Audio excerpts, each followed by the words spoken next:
മനുഷ്യ വന്യജീവി സംഘർഷം ലഘൂകരിക്കുക എന്ന ലക്ഷ്യത്തോടെ മിഷൻ റിയൽ ടൈംസ് മോണിറ്ററിംഗ് പദ്ധതി മാങ്കുളത്ത് നടപ്പിലാക്കാൻ ഒരുങ്ങി വനംവകുപ്പ്. ഇതുമായി ബന്ധപ്പെട്ട ക്യാമറകൾ സ്ഥാപിക്കുന്നതിനുള്ള പ്രവർത്തനങ്ങൾ പുരോഗമിക്കുകയാണെന്ന് വനംവകുപ്പ് ഉദ്യോഗസ്ഥർ അറിയിച്ചു. വന്യജീവികളുടെ സാന്നിധ്യം മുൻകൂട്ടി തിരിച്ചറിഞ്ഞ് ആളുകൾക്ക് ജാഗ്രതാ നിർദ്ദേശം നൽകുന്നതാണ് പദ്ധതി. മനുഷ്യ വന്യജീവി സംഘർഷം കൂടുതലായി നിലനിൽക്കുന്ന ഇടങ്ങളിൽ ഒന്നാണ് മാങ്കുളം. ഈ മേഖലയിലെ മനുഷ്യ വന്യജീവി സംഘർഷം ലഘൂകരിക്കുക എന്ന ലക്ഷ്യത്തോടെയാണ് വനംവകുപ്പ് മിഷൻ റിയൽ ടൈംസ് മോണിറ്ററിംഗ് പദ്ധതി നടപ്പിലാക്കാൻ ഒരുങ്ങുന്നത്. വനംവകുപ്പിന്റെ മാങ്കുളം ഫോറസ്റ്റ് ഡിവിഷന്റെ നേതൃത്വത്തിൽ വനാതിർത്തികളിൽ നിരീക്ഷണ ക്യാമറകൾ സ്ഥാപിക്കുകയും ഈ മേഖലയിൽ വന്യജീവികളുടെ സാന്നിധ്യം ഉണ്ടായാൽ ആളുകൾക്ക് ജാഗ്രതാ നിർദ്ദേശം നൽകുകയും ചെയ്യുന്നതാണ് പദ്ധതി. ഇതുമായി ബന്ധപ്പെട്ട് ക്യാമറകൾ സ്ഥാപിക്കുന്നതിനുള്ള പ്രവർത്തനങ്ങൾ പുരോഗമിക്കുകയാണെന്ന് high range circle chief conservator RS Arun പറഞ്ഞു. കേരള സർക്കാർ വിഭാവനം ചെയ്തിട്ടുള്ള 10 മിഷനുകളുണ്ട് മനുഷ്യ വന്യജീവി സംഘർഷം കുറയ്ക്കുവാനായിട്ട്. അതിൽ ഉള്ള ഒരു മിഷനാണ് മിഷൻ റിയൽ ടൈം മോണിറ്ററിംഗ് എന്നുള്ളത്.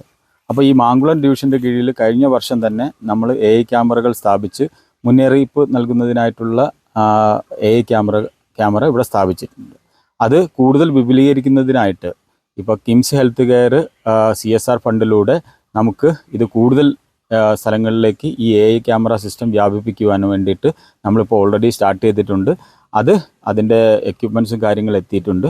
അത് എത്രയും പെട്ടെന്ന് തന്നെ ഇൻസ്റ്റാൾ ചെയ്യുന്നതോടുകൂടെ തന്നെ നമുക്ക് ഈ തരത്തിൽ നമ്മളുടെ റിയൽ ടൈം മോണിറ്ററിങ് സാധ്യമാവുന്നതും അതോടൊപ്പം തന്നെ എത്രയും പെട്ടെന്ന് ഇത്തരത്തിലുള്ള ഇപ്പോൾ ആന തുടങ്ങിയ വന്യജീവികളുടെ സാന്നിധ്യം നമുക്ക് വളരെ വേഗത്തിൽ നമുക്ക് ഈ കുടിക്കാർക്കും എല്ലാവർക്കുമായിട്ട് നമുക്ക് എത്തിച്ച് നൽകാൻ സാധിക്കും. അതോടുകൂടെ ഈ മനുഷ്യ വന്യജീവി സംഘർഷത്തിന് ഒരു അയവുണ്ടാവുന്നതുമാണ്. കിംസ് ഹെൽത്ത് കെയറിന്റെ CSR ധനസഹായത്തോടെയും ഇടുക്കി എഞ്ചിനീയറിംഗ് കോളേജിന്റെ സാങ്കേതിക സഹായത്തോടെയും ആർട്ടിഫിഷ്യൽ ഇന്റലിജൻസ് അടിസ്ഥാനമാക്കി ക്യാമറകൾ സ്ഥാപിക്കുന്നതിനുള്ള നടപടികളാണ് പുരോഗമിക്കുന്നത്. പദ്ധതിയുടെ ട്രയൽ റൺ വിജയിച്ചതായും വനംവകുപ്പ് അറിയിച്ചു.